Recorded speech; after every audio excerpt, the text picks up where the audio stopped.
Tes. Assalamualaikum warahmatullahi wabarakatuh.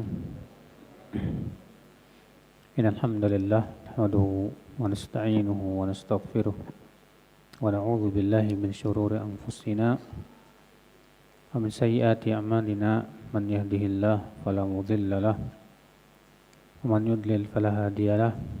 Asyhadu an la ilaha illallah wahdahu la syarika lahu wa asyhadu anna Muhammadan abduhu wa rasuluh.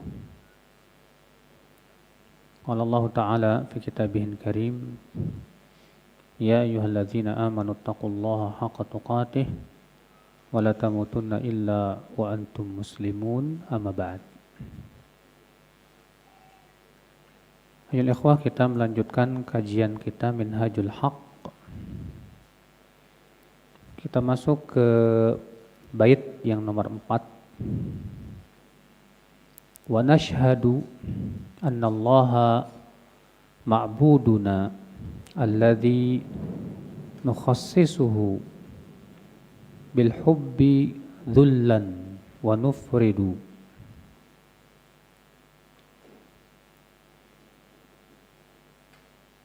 Wa nashhadu, dan kita bersaksi, annallaha, bahwasanya Allah, ma'buduna, sesembahan kita, ma'bud kita, yang kita sembah, yang kita ibadahi.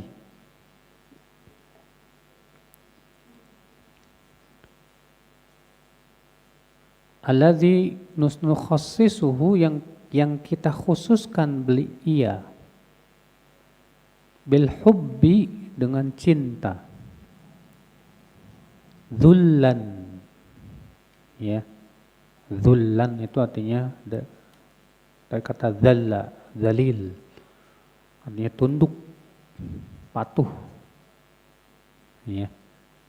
Wa nufridu, dan kita esakan. Kata Syekh Abdul Razzaq, wa nashhadu anna Allaha ma'buduna wa hadhihi syahadatut tauhid wa madlulu kalimatit tauhid la ilaha illallah. Ucapan ini adalah merupakan kalimat tauhid yang isinya adalah la ilaha illallah, ay al-ma'bud bihaqqin wa la ma'buda bihaqqin siwah, al-mustahiqu li an yufrada bil hubbi wadh-dhulli wal khudu'i wal inkisar. Artinya Allah lah yang diibadahi dengan benar. Tidak ada, ya, yang berhak diibadahi dengan benar kecuali Allah saja. Yang berhak untuk diesakan, ya, dengan cinta, dengan ketundukan, dengan kepatuhan, ya. Kemudian beliau berkata, alladzi nukhassisuhu bil hubbi dhullan, yang kita khususkan dia dengan cinta, dhullan, sebagai ketundukan.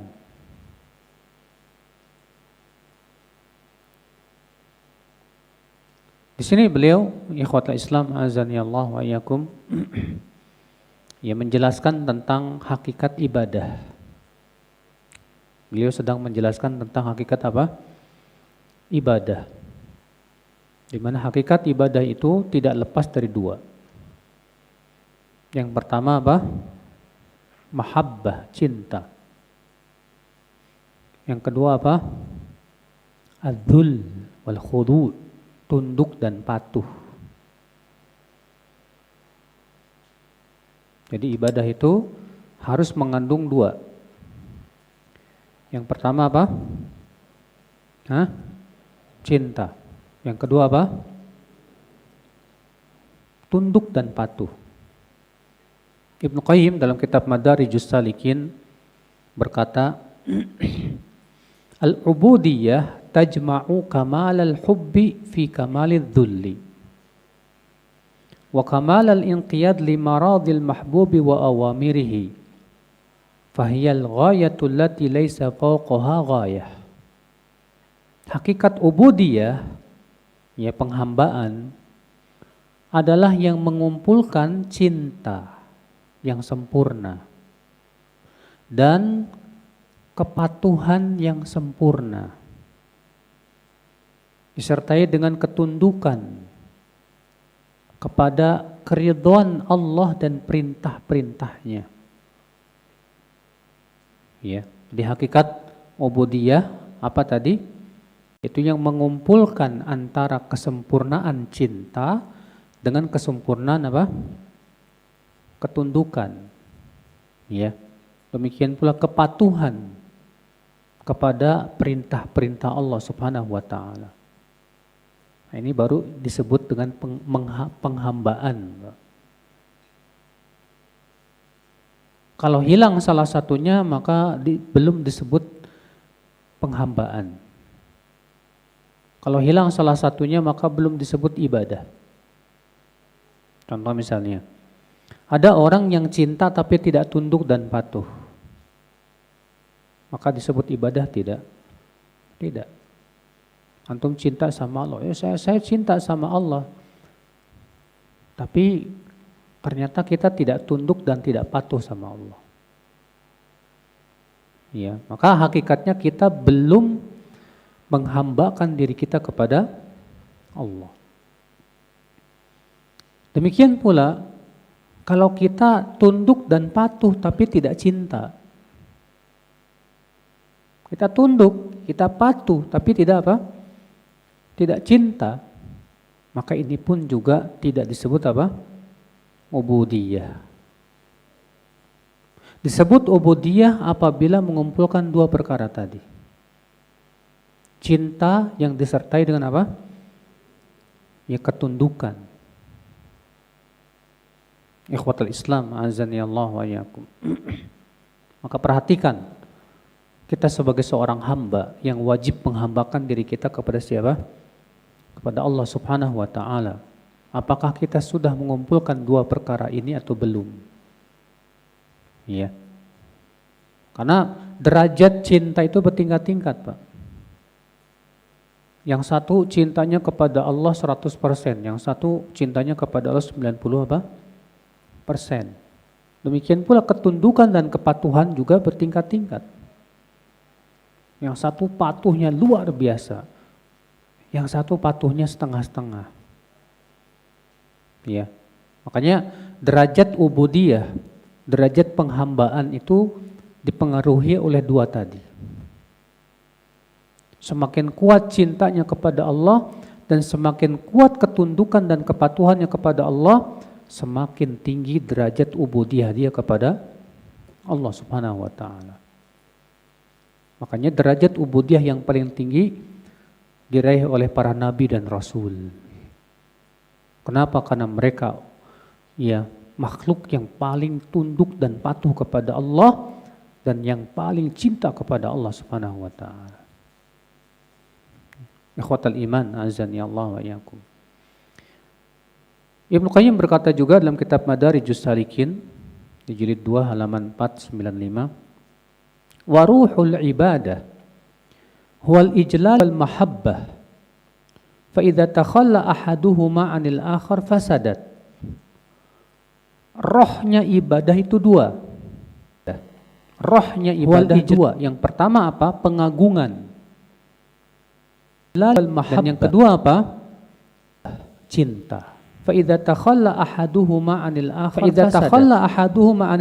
fasada. Rohnya ibadah itu dua. Kalau salah satunya hilang, rohnya ibadah dua. Yang pertama apa? Pengagungan. Ya, yang pertama apa? Ijlal, pengagungan.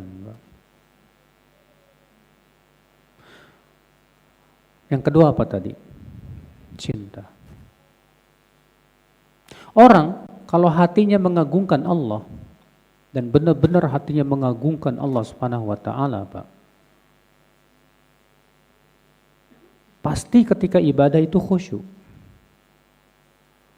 Tapi kalau orang tidak mengagungkan Allah, dia tidak bisa khusyuk. Makanya kalau misalnya ada orang yang sholat gak khusyuk, itu akibat daripada kurangnya mengagungkan Allah. Makanya Ibnu Qayyim rahimahullah menyebutkan tentang hikmah kenapa Sholat itu dimulai dengan takbiratul ihram. Kenapa di dalam sholat itu kita banyak mengucapkan takbir, Allahu Akbar. Dalam 2 rakaat berapa kali kita mengucapkan takbir, Pak? Ya? Takbiratul ihram sekali. Ruku Allahu Akbar. Mau sujud Allahu Akbar. Bangun dia dari sujud Allahu Akbar. Sujud lagi Allahu Akbar. Berarti apa? 5 ya? Hah? 6. Berarti kalau 2 rakaat berapa, Pak? Ya 12 lah, hampir 12. Kalau 4 rakaat, kalau 5 waktu, makanya ibadah yang paling banyak takbirnya sholat, Pak. Kenapa? Di antara hikmahnya karena takbir itu kan artinya membesarkan Allah. Allahu Akbar artinya Allah yang paling besar. Maka kalau hati kita memang benar-benar membesarkan Allah, pasti khusyuk. Tapi kalau di hati kita ada yang lebih besar, ya nggak bisa khusyuk, Pak.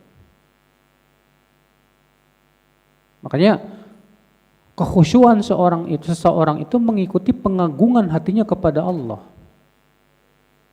Makanya ya khusyuk dalam sholat itu nggak perlu dikursusin sebetulnya, Pak.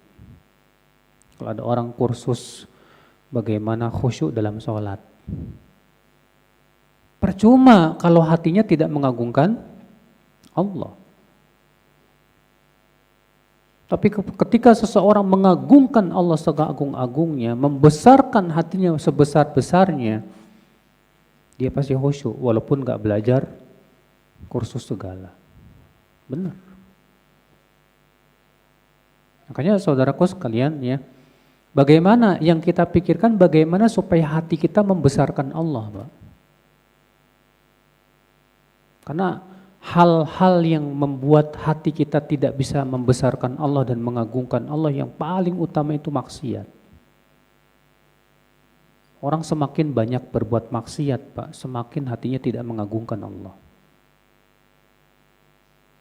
Ya. Tapi semakin seseorang itu jarang berbuat maksiat, hatinya semakin mengagungkan Allah Azza wa Jalla. Semakin hatinya mengagungkan Allah, semakin takut berbuat maksiat kepada Allah Subhanahu wa taala. Ini tidak mungkin ini bisa diraih kecuali dengan benar-benar mengenal Allah. Bagaimana sifat Allah yang luar biasa. Bagaimana adab Allah yang sangat keras. Ya, ikhwatal Islam azani Allah wa ya. Jadi kata beliau, roh ibadah yang pertama adalah al-ijlal, pengagungan. Itu mengagungkan Allah seagung-agungnya. Yang kedua cinta.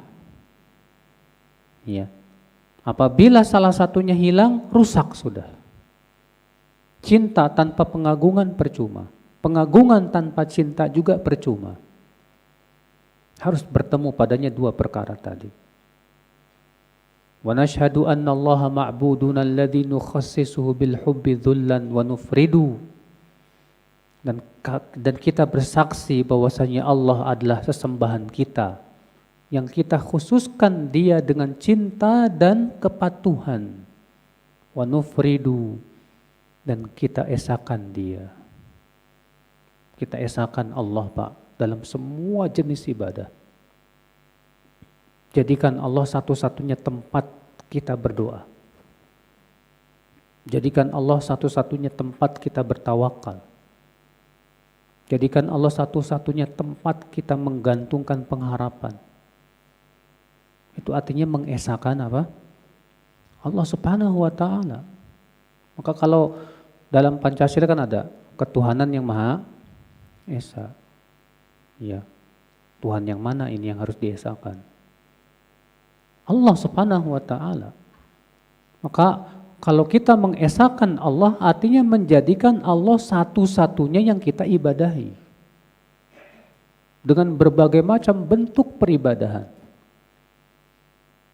baik itu ibadah hati, itu yang paling agung, ataupun ibadah lisan, ataupun ibadah anggota badan, hanya untuk Allah Subhanahu wa ta'ala saja.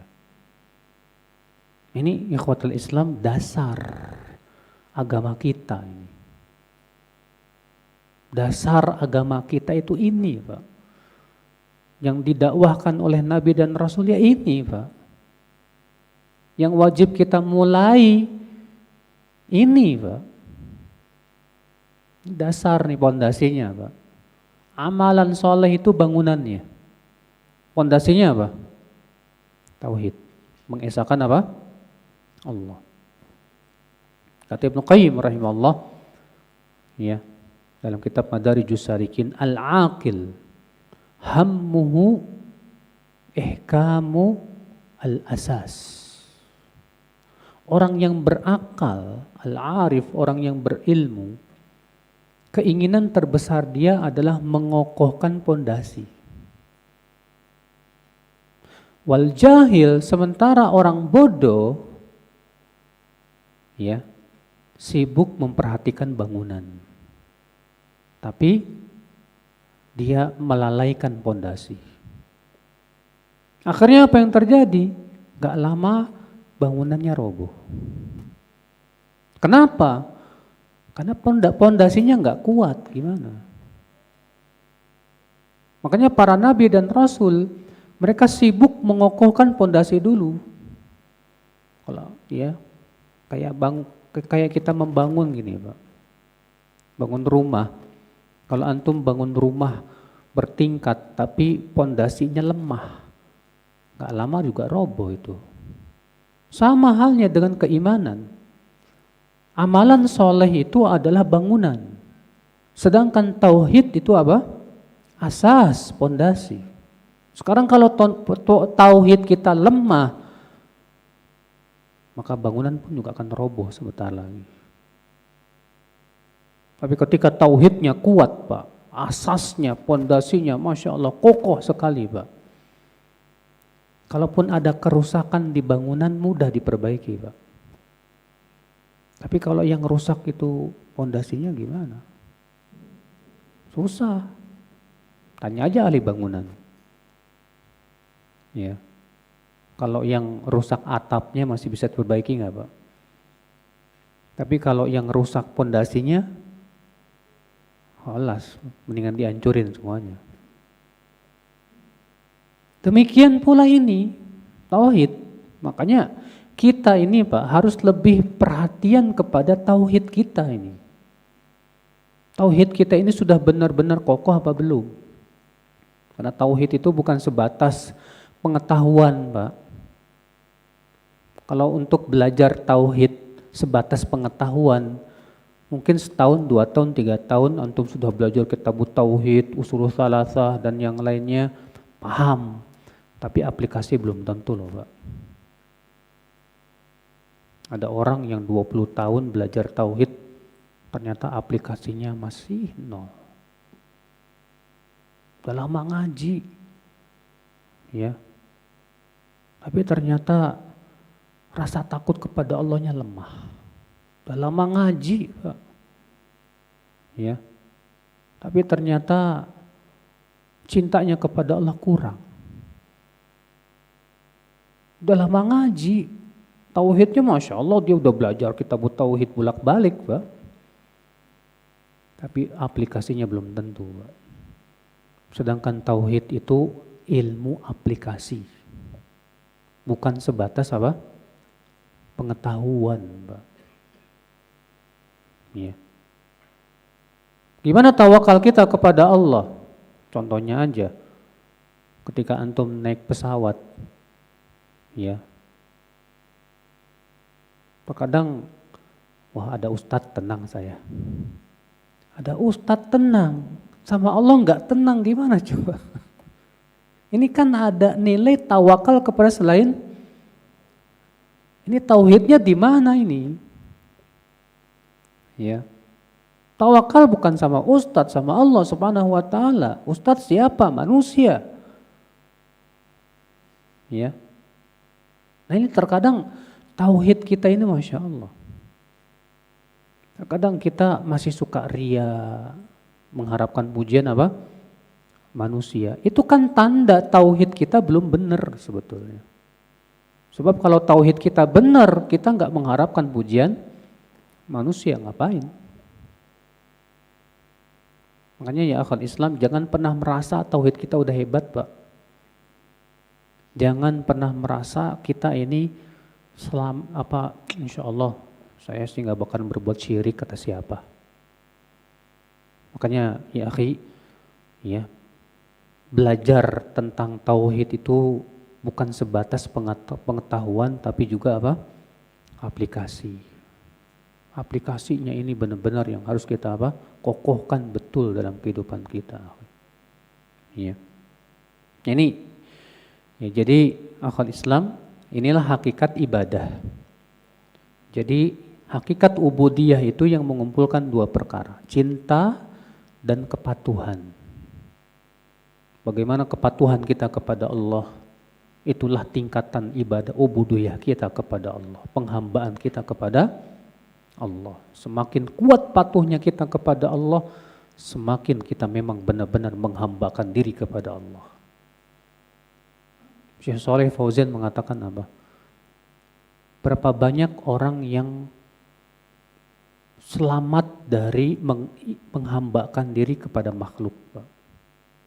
Selamat dia nggak pernah sujud kepada patung, nggak pernah beribadah kepada selain Allah.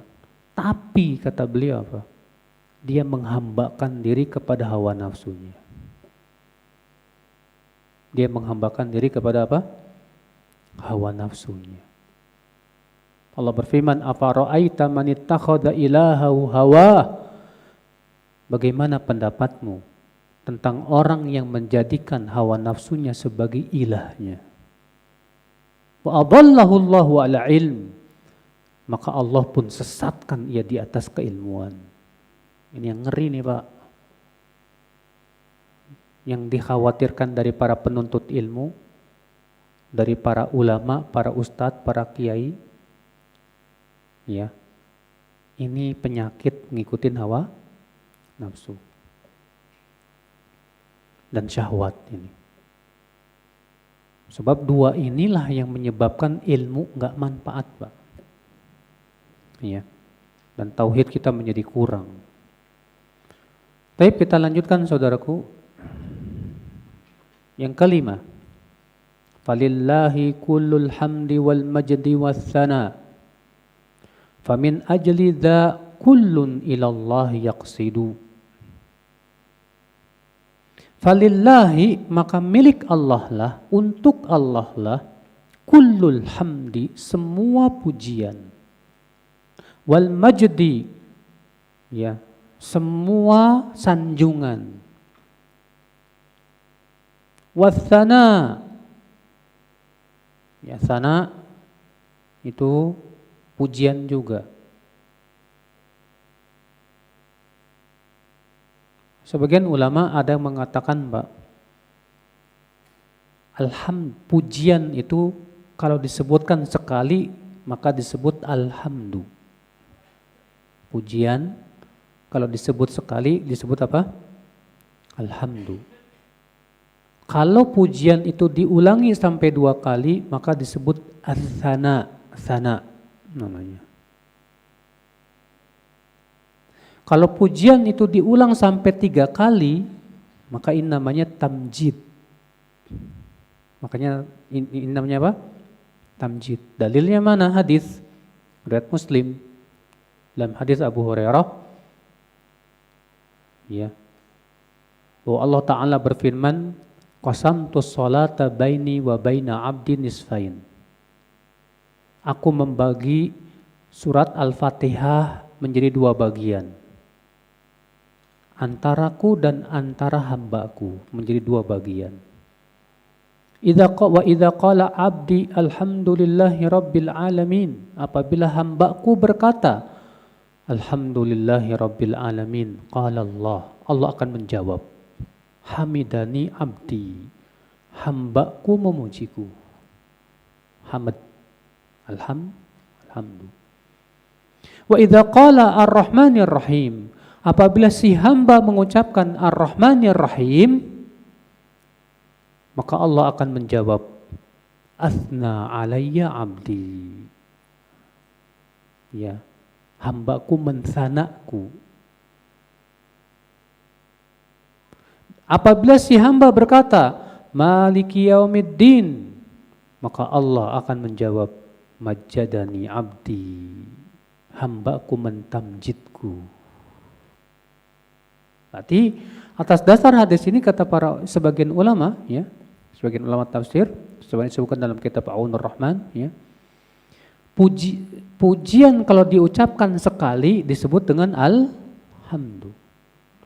Kalau pujian diulangi 2 kali maka disebut apa? As-sana'u. Dan kalau pujian diulangi sampai 3 kali maka disebut apa? At-tamjidu. Ya, di sini beliau penulis buku menyebutkan 3-tiganya ini. Falillahi kullul hamdi wal majdi wathana. Ya. Padahal artinya sama, Pak. Kalau diartikan secara letterlek bahasa Indonesianya pujian juga gitu loh. Alhamdu pujian, al-majd pujian, asana juga apa? Pujian. Tapi bedanya apa? Yaitu sebagian ulama mengatakan begitu. Alhamdu itu adalah pujian yang kita ucapkan sekali. Kalau yang 2 kalinya apa? As-sana. Yang ketiganya apa? At-tamjid, al-majid. Itu atas pendapat sebagian ulama berdasarkan hadis Abu Hurairah tadi. Ya. Famin ajli dza, maka karena itulah, karena inilah. Karena apa? Karena Allah itu terpuji dan bahwasanya pujian itu hanya milik siapa? Allah. Kullun ilallahi yaqsidu, seluruh makhluk bermaksud kepada Allah Subhanahu wa taala. Ikhwatal Islam. Allah berfirman, Alhamdulillahi Rabbil Alamin. Kata-kata alhamdu di situ seluruh ulama tafsir mengatakan bahwa alif lam di situ lil istighraq. Yang mempunyai makna bahwasanya pujian itu seluruhnya hanya milik Allah. Maka Allah terpuji dalam namanya, terpuji dalam apa? Sifatnya. Allah terpuji dalam perbuatannya. Allah terpuji di dalam penciptaannya. Dan Allah terpuji di dalam perintah dan larangannya. Allah pun terpuji di dalam takdir dan ketentuannya. Allah terpuji dalam segala-galanya, Pak. Allah menciptakan si fulan jelek, si fulan ganteng, terpuji Allah. Allah menjadikan si fulan kaya, yang ini miskin, Allah terpuji. Allah menjadikan yang ini mukmin, ini kafir, Allah terpuji. Nah, kok bisa ya? Ya. Allah terpuji dalam semua perbuatannya, lalu bagaimana dengan ada orang yang terlahir dalam keadaan cacat, Ustaz? Terlahir dalam keadaan tidak punya tangan, gak punya kaki, apakah Allah tetap terpuji dengan seperti itu? Ya. Walaupun menurut kamu itu kurang. Tapi kamu hanya diberikan oleh Allah ilmu yang sedikit saja. Allah berfirman, "Wa ma utitum minal ilmi illa qalila." Tidaklah kalian diberikan ilmu kecuali apa? Sedikit saja. Tapi Allah Maha tahu tentang hikmah-hikmah di balik itu semuanya. Maka Allah terpuji dalam semua apa? Perbuatannya. Allah menciptakan surga dan neraka, terpuji tidak? Terpuji. Allah memberikan kepada kita ujian yang berat, terpuji tidak Allah, Pak? Terpuji sebetulnya bagi orang yang berpikir. Ya. Makanya Rasulullah SAW senantiasa memuji Allah dalam segala keadaan.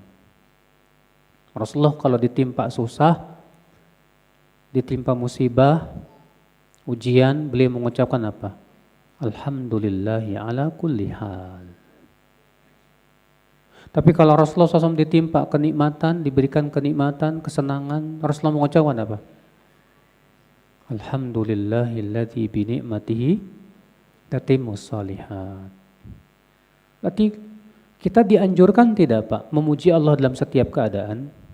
Iya. Kenapa? Karena semua perbuatan Allah terpuji memang. Walaupun itu pahit dan getir buat kita. Tapi Allah terpuji. Kok terpuji sih?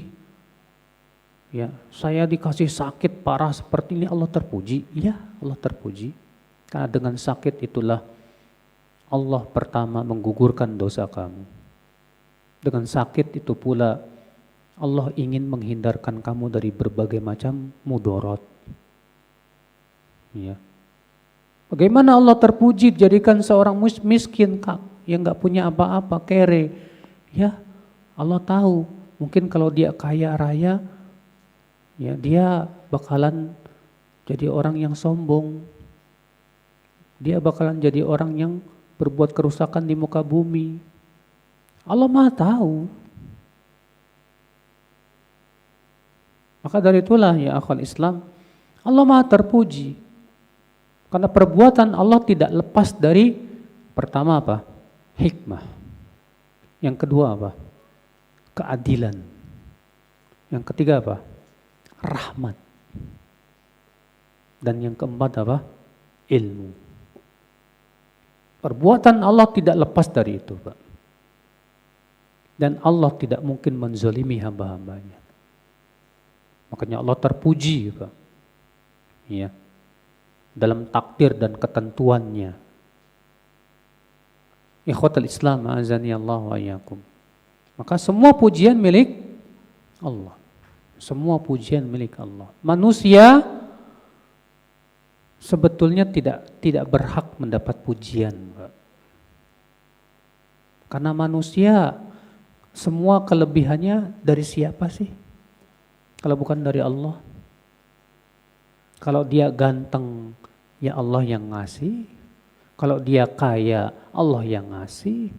Kalau dia berilmu, Allah yang ngajarin. Terus apa yang perlu dibanggakan dari kita, Pak? Disombongkan dari kita. Karena pujian hanya milik siapa? Allah Azza wa Jalla. Makanya salah banget kalau kita menjadi orang yang senang dipuji. Karena sebetulnya kita tidak berhak untuk dipuji. Yang berhak dipuji hanya siapa? Allah Azza wa Jalla. Kamu jangan puji saya, puji Allah yang sudah memberikan kepada saya apa? Ya, banyak kenikmatan, kelebihan dan yang lainnya. Ya, walaupun memang memuji orang boleh-boleh aja, enggak masalah. Tapi jangan sampai memujinya di depan dia, Pak. Ya, karena memuji di depan orangnya ini bahaya. Ya, merusak keikhlasannya. Sampai-sampai Rasulullah SAW ketika melihat ada seorang sahabat memuji temannya di hadapannya, apa kata Rasulullah SAW? Qata'ta 'unuqa sahibik. Kamu sudah memenggal leher saudaramu itu.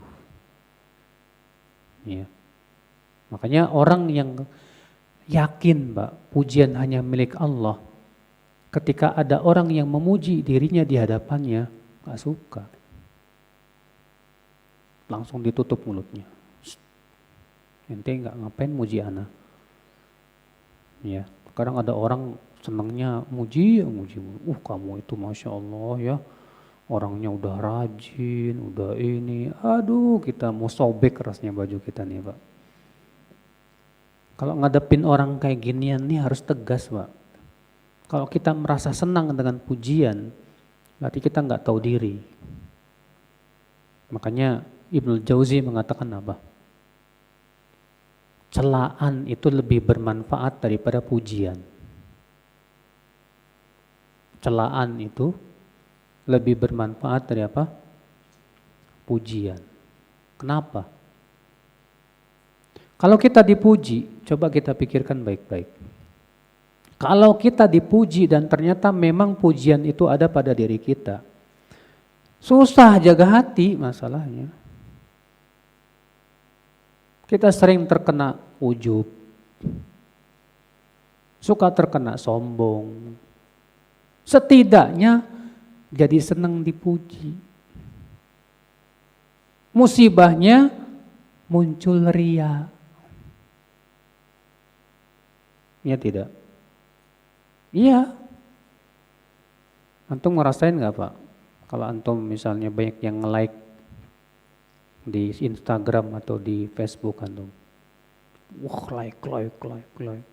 Ribuan, mantap. Pas yang nge-like-nya dikit, ya sedih. Udah mulai itu dibentuk sama like-nya tuh Pak.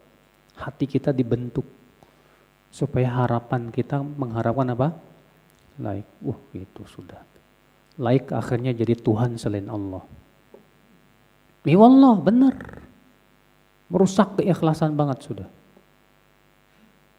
Iya, andaikan like itu dihapus saja. Itu lebih menjaga keikhlasan.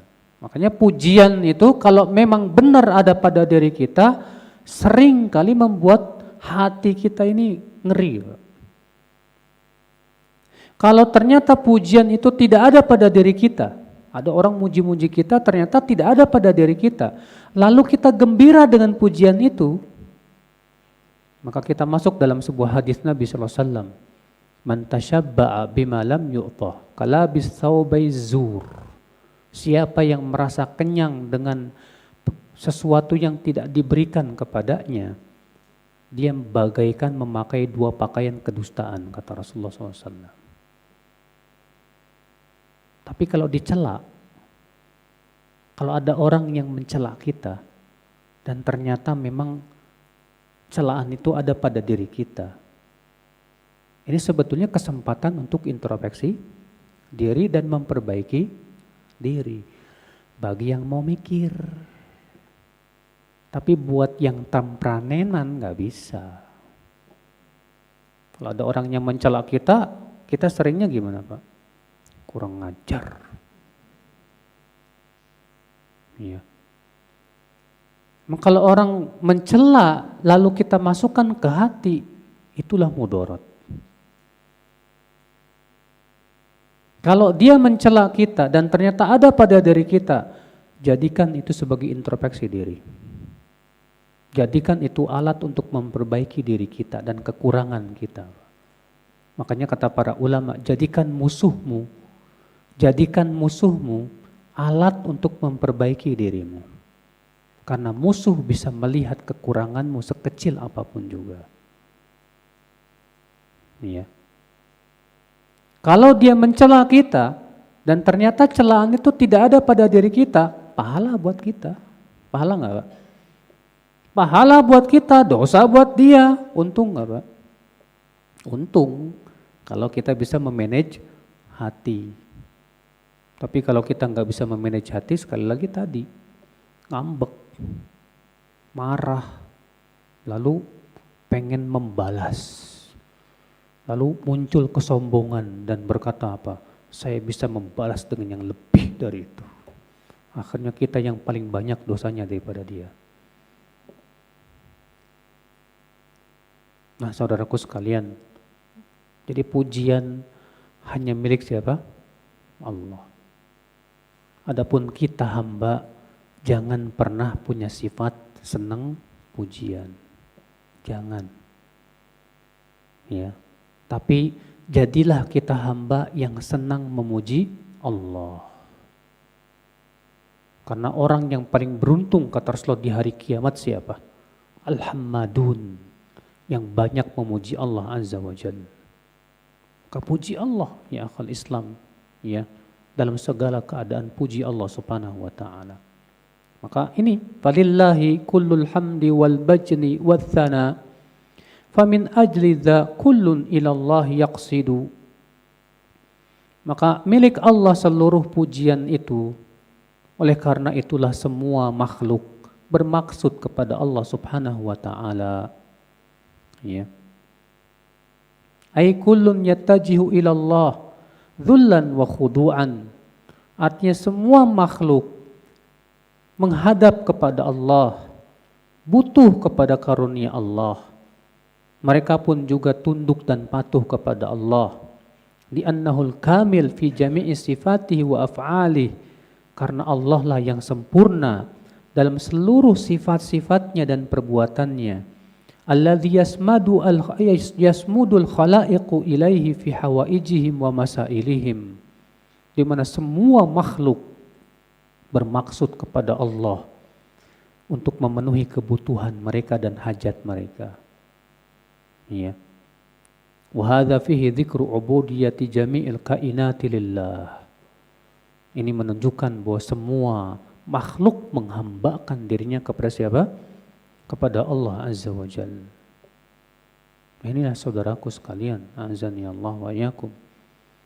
Jadi sadari ya bahwa kita ini hamba yang menghambakan dirinya kepada siapa? Allah. Ya, kita ini butuh sama karunia Allah, Pak.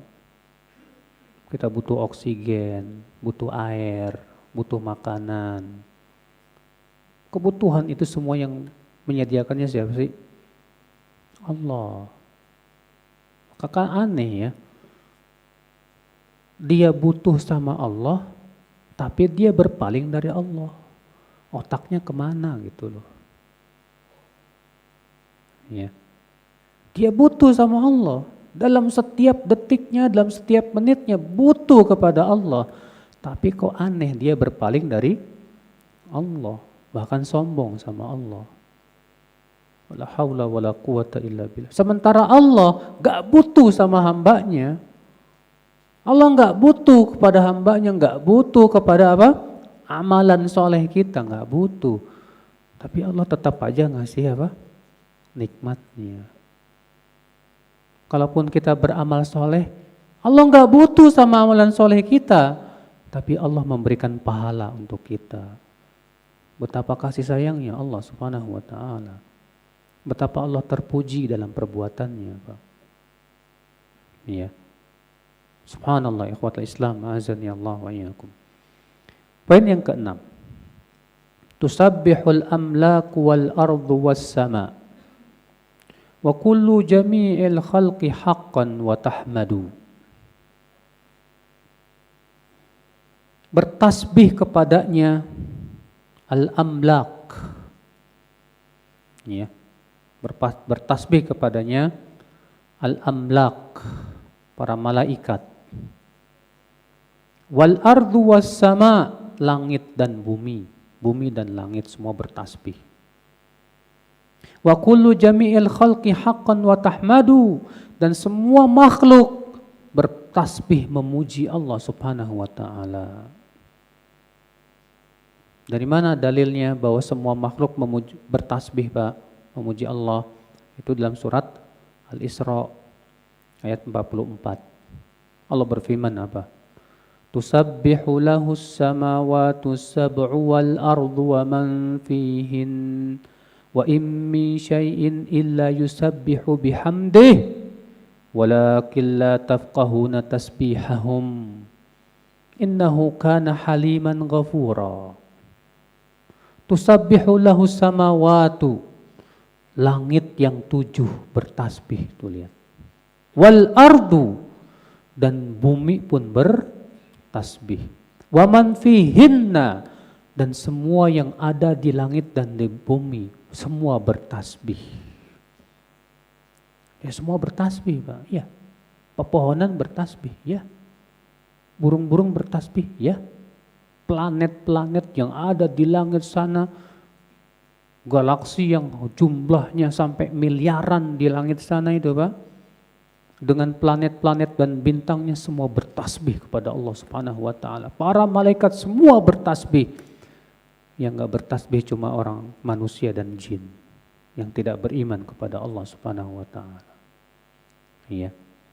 Allah mengatakan langit yang 7 dan bumi bertasbih, dan semua yang ada di langit dan bumi bertasbih.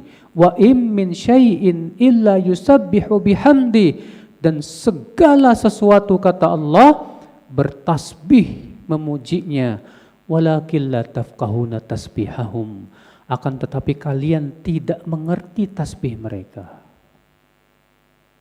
Kalian tidak mengerti apa? tasbih mereka. Ini kaca bertasbih, Pak, tapi kita nggak ngerti tasbihnya gimana. Burung bertasbih, tapi kita nggak tahu tasbihnya gimana. Di zaman Rasulullah SAW, sebagian sahabat masih diperdengarkan oleh Allah tasbihnya makanan.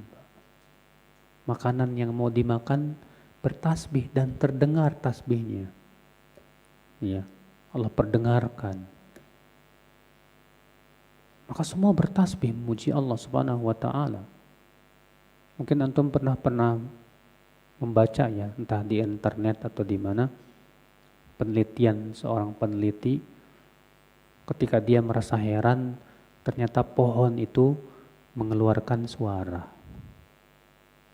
Dia merasa heran, lalu dia berusaha membuat sebuah alat untuk mengetahui suara apa yang keluar dari pohon itu. Lalu dia perhatikan getaran-getarannya. Heran dia. Terus dia pelajari. Ternyata tasbih kepada Allah Subhanahu wa taala. Iya. Itu baru sebagian kecil, baru Allah perlihatkan. Belum yang lainnya. Semua bertasbih memuji Allah Subhanahu wa taala. Nah, ini saudaraku sekalian, iya. Baik. Karena sudah adzan masuk Isya, silakan adzan dulu baru kita buka tanya jawab.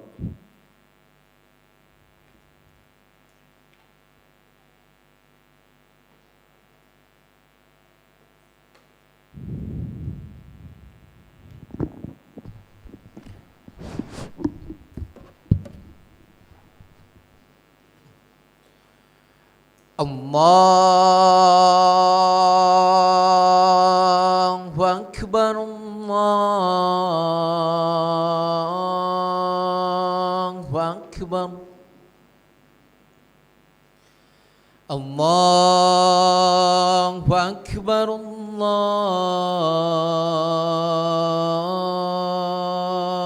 Akbar.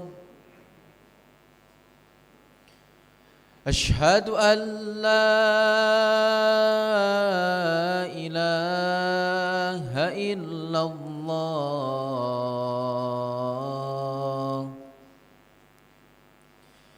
أشهد أن لا إله إلا الله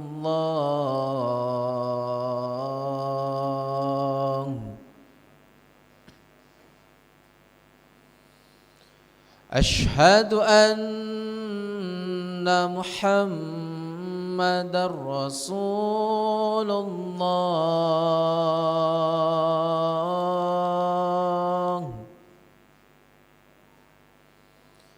أشهد أن محمدا رسول الله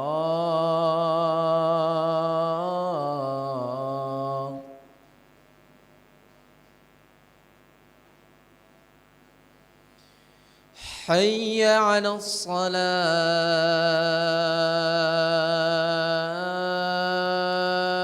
الصلاة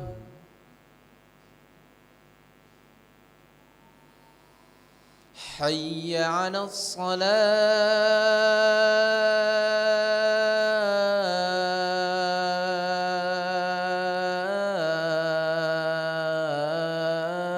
الصلاة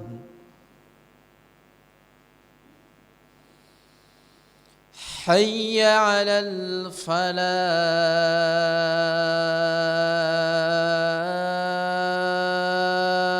الفلاح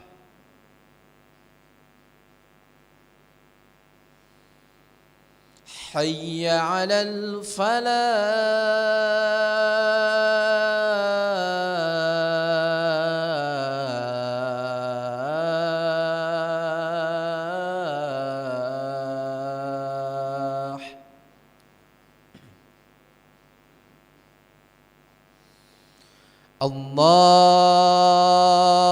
الله أكبر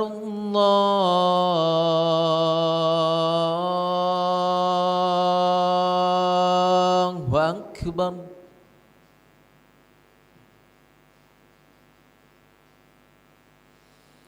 لا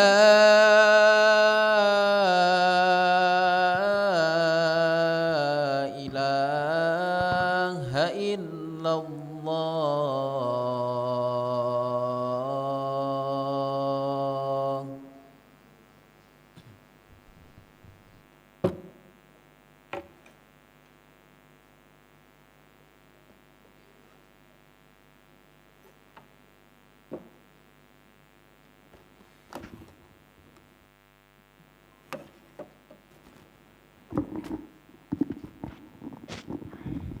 Ada yang bertanya?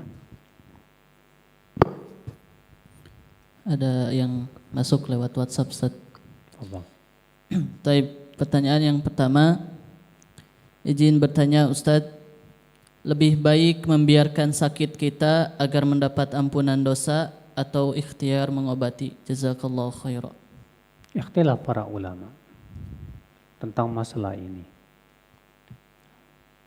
Pendapat yang sahih, yang rajih, bahwa berobat itu lebih utama. Kenapa? Karena itu yang dianjurkan oleh Nabi SAW. Nabi bersabda, tadawau ya ibadallah wala tadawau bil haram. Berobatlah wahai hamba Allah dan jangan berobat dengan yang haram. Ya. Dan Nabi juga SAW berobat. Ya, beliau pernah sakit gigi, maka beliau kemudian membekam di Ummul Mughith. Itu termasuk salah satu jenis pengobatan. Nabi SAW pernah pusing, sakit kepala, maka beliau ikat dengan salah satu sebuah akar pohon. Ya, Rasulullah SAW juga menganjurkan orang yang kena penyakit panas, ya, supaya diguyur dengan air dingin. Rasulullah juga menganjurkan untuk makan habah sauda. Demikian pula madu. Itu kan semuanya pengobatan, tidak Pak? Iya. Maka dari itu kalau kita melihat perbuatan Rasulullah SAW dan ucapannya, kita dapatkan Rasulullah menganjurkan kita berobat, dan perbuatan Rasulullah pun juga berobat. Dan tentu perbuatan Rasulullah itu menunjukkan itu yang paling utama. Kalaulah yang paling utama itu tidak berobat, tentu Rasulullah tidak akan berobat. Ya. Namun para ulama mengatakan bahwa berobat itu tidak wajib. Berobat itu tidak apa?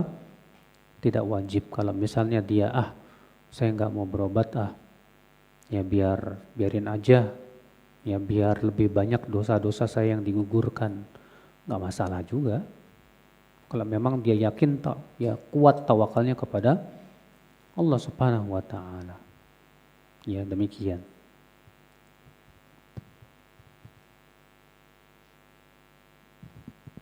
Pertanyaan yang kedua, bagaimana cara menanamkan kepada anak untuk senantiasa mencintai zikrullah? Syukran, jazakallah khairan. Mencintai apa? Zikrullah. Bagaimana menanamkan anak supaya mencintai zikir kepada Allah? Tentu yang harus kita tanamkan pertama adalah mencintai Allahnya dulu. Sebab kalau si anak sudah mencintai Allah, sudah otomatis dia akan banyak mengingat Allah. Karena tanda cinta itu banyak ingat, Pak. Kalau antum cinta kepada sesuatu, pasti antum akan banyak ingat kepada sesuatu tersebut. Ya. Maka dari itu perkenalkan Allah kepada si anak. Perkenalkan kepada si anak tentang keindahan Allah, tentang ilmu Allah, tentang sifat-sifatnya. Sampai si anak betul-betul kenal Allah. Ya. Sampai si anak tumbuh rasa cintanya kepada Allah. Baru kemudian setelah itu kita juga ajarkan kepada dia tentang apa? Ya, zikir-zikir yang dianjurkan oleh Rasulullah SAW. Maka itu otomatis Maka ketika si anak sudah tumbuh rasa cintanya kepada Allah, akan semakin banyak dia mengingat Allah Subhanahu wa taala. Biidznillah. Iya. Nah, demikian, Allahu a'lam.